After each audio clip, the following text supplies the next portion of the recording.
প্ৰাণৰ কাতৰ তোমাৰ চৰণ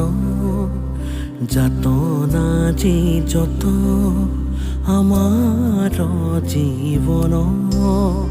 অকালৰ আঘাতে ঘূণীয়া কৰিলে কৃপা কৰা প্ৰভু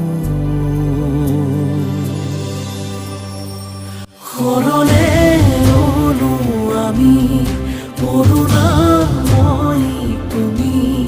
হৰিয় অপৰাধ শত গাই হৰি নাম জন শৰণে